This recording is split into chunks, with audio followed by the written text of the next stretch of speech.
Khairpur report Aligul शहर मूजब ख़बर शेयर कई पिया। 9 महीना अॻु पीर जो ॻोठ भरिसां ॻोठ गुलहसन मंगणेजो में बेदर्दी सां क़त्ल कयल फातिमा मंगणेजो जे वारिसनि आसिया, नज़ीर अहमद, अब्दुल समी, साजिद अली, नदीम, अनीस, मोहम्मद हुसैन ऐं ॿियनि खैरपुर पहुची जवाबदारनि जी गिरफ़्तारी लाइ एहतजाजी मुज़ाहिरो कयो।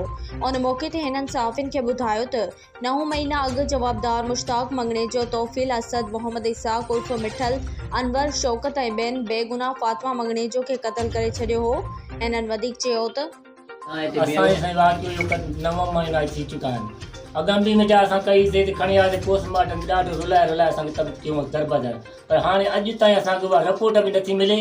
न सूबे FIR थो करे, असांखे रुली होॾे भई होॾे था भॼूं, न रिपोर्टां थी मिलनि असांखे, न असांजो केस था कजो। असां इन करे हाणे चऊं था DIG सकर के SP साहब खे त असांजो इंसाफ़ कयो वञे। ख़ुदा करण हे मुंहिंजा बच्चा ॾिसो था नंढा, हर शइ न मां हाणे तव्हां वटि पुॻो आहियां त मुंहिंजी तव्हां बि मदद कयो ऐं हिन हलायो।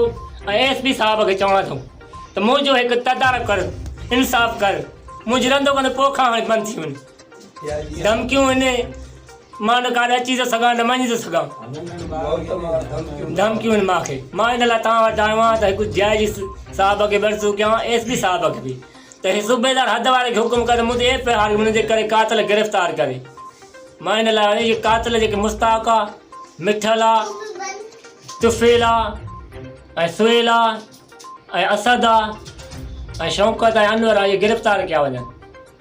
हुननि सॼो ॾींहुं माण्हू हाणे तव्हां ॾिसंदो त माण्हू हुन वेठा आहिनि हथियारनि सां। अञा बि मूंखे ख़तरो आहे हर शइ जो। मां इन करे तव्हां वटां त मुंहिंजी तव्हां बि मदद कयो ऐं SP साहब खे बि चवां त मुंहिंजी मदद, मूंखे नुक़सानु अञा को ॿियो थी छा मसलो आहे? असांजी मां क़त्ल कई वई आहे, कई त हुनजो असांजो इंसाफ़ नथो थिए, FIR नथी थिए, असांजी गिरफ़्तार असांजा कातिल नथा थियनि। जवाबदार नाला छा आहिनि? मुश्ताक ऐं तुफ़ील ऐं असद, अनवर, मुल्ला, मुश्ताक, इन्हनि शौकत इन्हनि असांजी क़त्ल कई आहे। मां उन सां कुल ॿधल आहिनि, पुलिस ऐं कुल ॿधल आहिनि, हर शइ गॾु डॉक्टर कुल असांजी का रिपोर्ट उन खां पोइ न आई आहे। 9 महीने खां असांजो इंसाफ़ थो थिए, पोस्टमार्टम जे असां रिपोर्ट ई नथी अचे भई। असां बच्चनि जो इंसाफ़ पियो वञे, नंढड़ा भाइर मूंसां गॾु। ॾिसो सही आहे।